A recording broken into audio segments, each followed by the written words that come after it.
A husband is beginning to worry that his wife might be experiencing hearing loss. Over the past few weeks, he's noticed that she often doesn't respond when he talks to her from another room or when she's focused on something else.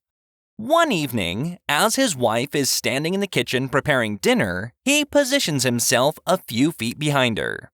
Taking a deep breath, he softly whispers, "Honey, can you hear me?" There is no response. His wife continues to prepare dinner, seemingly unaware of his question. Slightly concerned, the husband steps a bit closer, now only a couple of feet behind her. Again, he softly says, "Honey, can you hear me?" Still, there is no reaction. His wife remains engrossed in her cooking, humming softly to herself as she works. The husband's worry deepens and he moves even closer, now standing right behind her. This time he speaks a little louder, though still softly, "Honey, can you hear me?" Finally, his wife turns her head and replies, "For the third time, yes!" A young blonde woman had been married for about a year when one day she came running up to her husband, jumping for joy. Not knowing how to react, the husband started jumping up and down along with her. "Why are we so happy?" he asked. She replied, "Honey, I have some really great news for you." "Great," he said. "Tell me what you're so happy about." She stopped, breathless from all the jumping up and down. "I'm pregnant," she gasped. The husband was ecstatic as they had been trying for a while. He grabbed her, kissed her, and started telling her how wonderful it was and that he couldn't be happier. Then she said, "Oh, honey, there's more." "What do you mean more?" he asked. "Well, we're not having just one baby. We're going to have twins." Amazed at how she could know so soon after getting pregnant, he asked her how she knew. "It was easy," she said. "I went to the pharmacy and bought the 2-pack home pregnancy test kit. And both tests came out positive." An angry wife is complaining about her husband spending all his time at the pub. "Every night you go to the pub and leave me alone at home," the wife complains. So, one night he decides to take her to the pub with him. As they sit at the bar, the husband asks, "What'll you have?" "Oh, I don't know," replies the wife. "The same as you, I suppose." So, the husband orders a couple of Jack Daniels and throws his down in one gulp. His wife watches him, then takes a sip from her glass and immediately spits it out. "Yuck! That's nasty!" she sputters. "I don't know how you can drink this stuff." "Well, there you go," says the husband. "And you think I'm out enjoying myself every night." Two rednecks decided to travel to Canada for a hunting adventure. They chose to hire a small aircraft to transport them into the Rockies for a week to hunt moose. Successfully, they managed to hunt down 6 moose. As they were packing the plane to go back, the pilot informed them that the plane could only accommodate 4 moose due to weight restrictions. The two country folks weren't happy and protested strongly. "Last year we managed to hunt 6 moose and the pilot allowed us to bring them all back, and he had the same type of aircraft as yours," they argued. Reluctantly, and against his better judgment, the pilot agreed, and all 6 moose were loaded onto the plane. The plane managed to take off, but while trying to cross over some mountains, the small aircraft couldn't handle the heavy load and ended up crashing. Miraculously, nestled among the moose carcasses, only the 2 rednecks survived the crash. After emerging from the wreckage, one of them, Billy Ray, asked his friend, "Billy Bob, do you know where we might be?" Billy Bob replied thoughtfully, "Yeah, I think we're pretty close to where we crashed last year." A mother and her young daughter are visiting New York City. The mother is trying to hail a cab when her daughter notices several wildly dressed women who were loitering on a nearby street corner. The mother finally hails a cab and they both climb in. The young girl turns to her mother and asks, Mommy, what are all those ladies waiting for by that corner? The mother replies, Those ladies are waiting for their husbands to come by and pick them up on the way home from work. The cabbie, upon hearing this exchange, turns to the mother and says, Come on, lady. Tell your daughter the truth, for crying out loud. They're hookers. A brief period of silence follows, and the daughter then asks, Mommy, do the hooker ladies have any children? The mother replies, Of course they do, dear. That's where cabbies come from. A guy lands a new job, and his boss offers him a deal.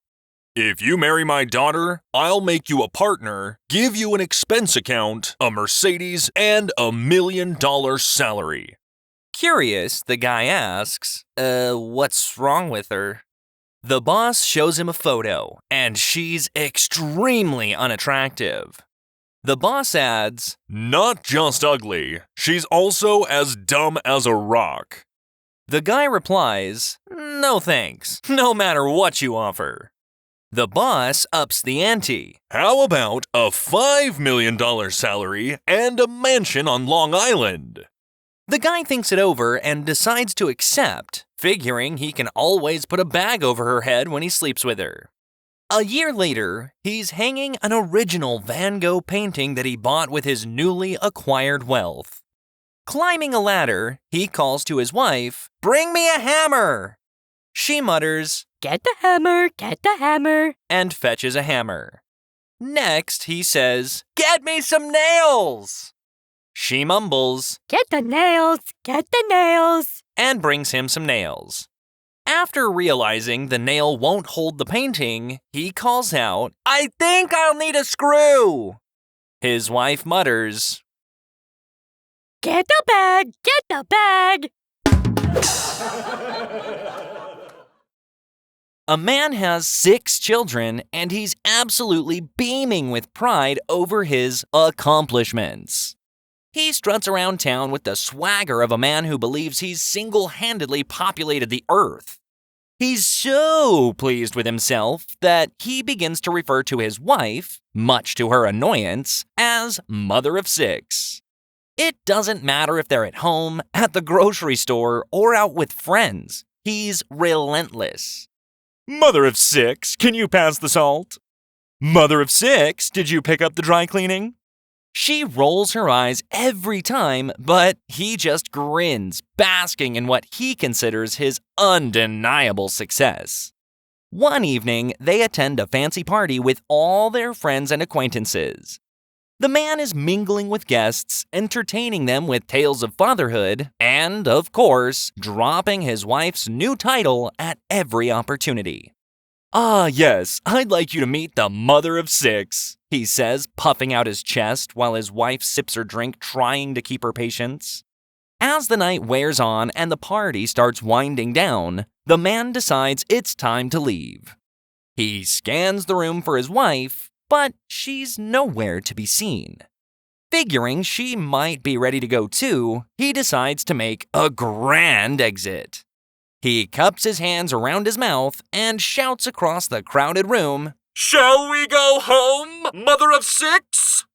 The room falls silent, and heads turn, eyebrows raised. His wife, standing by the hors d'oeuvres, feels a flush of heat rise to her cheeks. She's had just about enough of his antics.